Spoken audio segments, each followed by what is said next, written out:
Hey guys, so I thought I'd make this video showing how to fix the neck on a V2. Self-diagnostic. Like this one where, yeah, you can hear. You might also have one that's turning and then clicking, like.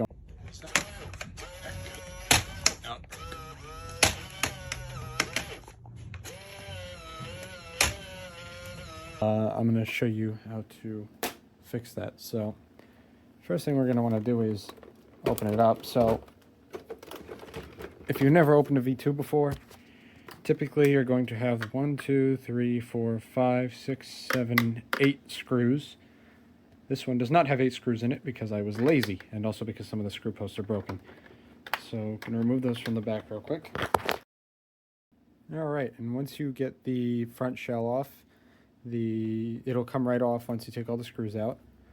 You'll be in here. Now typically, when the neck on a V2 breaks, it doesn't just break because it's old.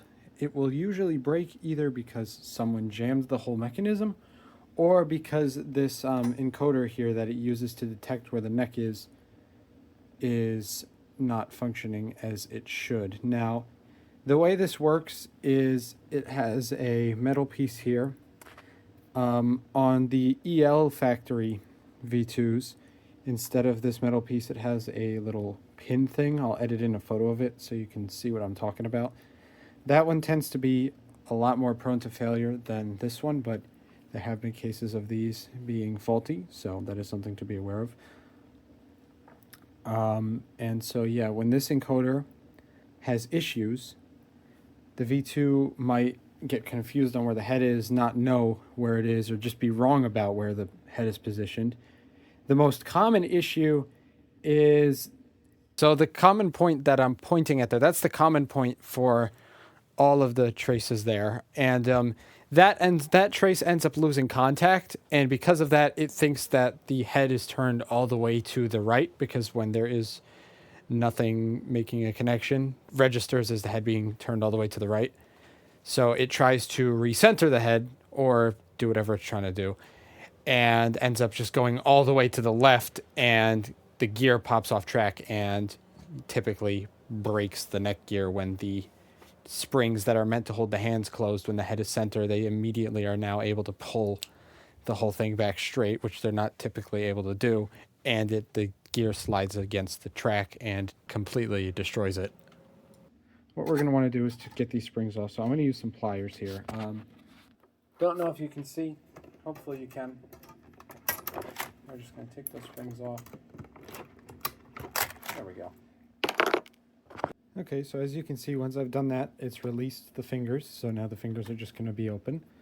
And so now what we're going to want to do is start disassembling this. Now, I have a weird screw here because this kind of started to break on me, and I was trying to do what I could to preserve the piece. But we're going to want to, there's a couple ways to do this. There's the lazy way and there's the right way. For the sake of this tutorial, I'm going to do this the right way. So what we're going to want to do here is we're going to take this screw out, and there's going to be another one hidden behind there. You might have to move it. You're going to want to get that one out as well. So, okay, once you get that out, these will be released. This will be hanging by this wire. That's fine.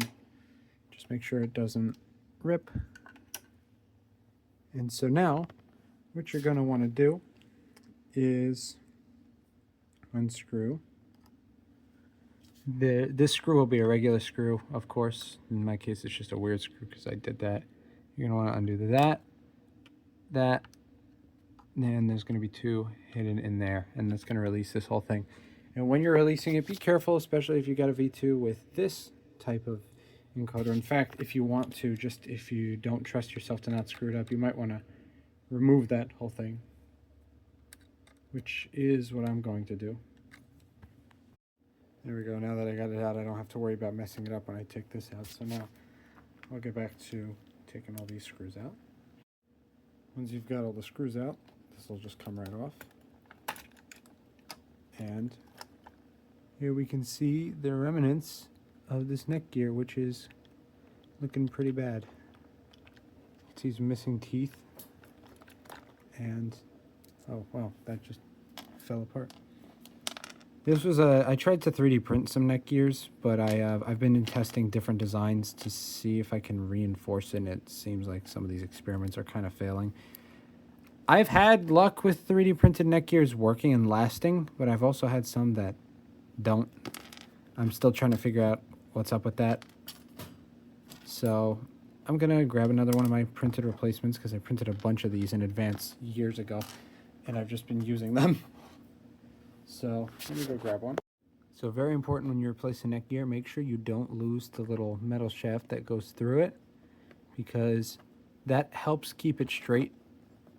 And if you don't have that, the gear will probably break in 5 minutes. So it's very important that you have that. And I'm having trouble pushing this through because this gear I don't think printed right. And I don't think I checked it beforehand because it looks like the hole isn't even there.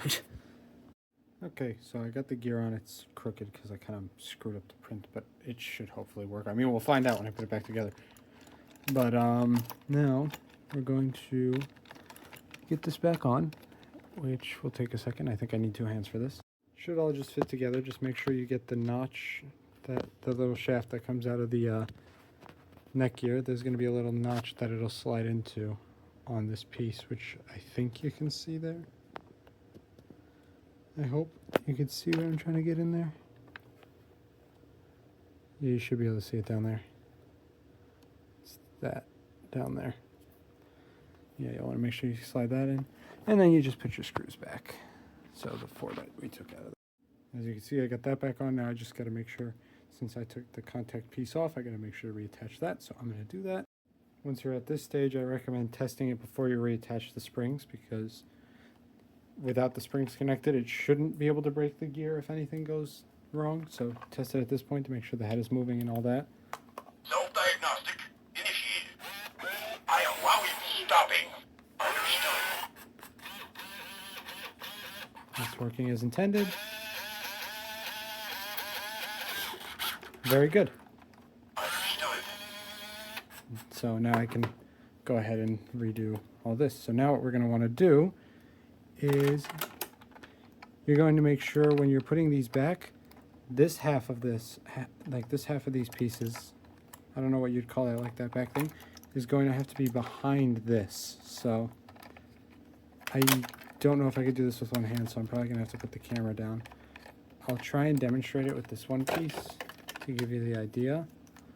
Hold on, this is going to be a little difficult. Yeah, it's going to go behind like that. So I'm going to get them in place. Hold on.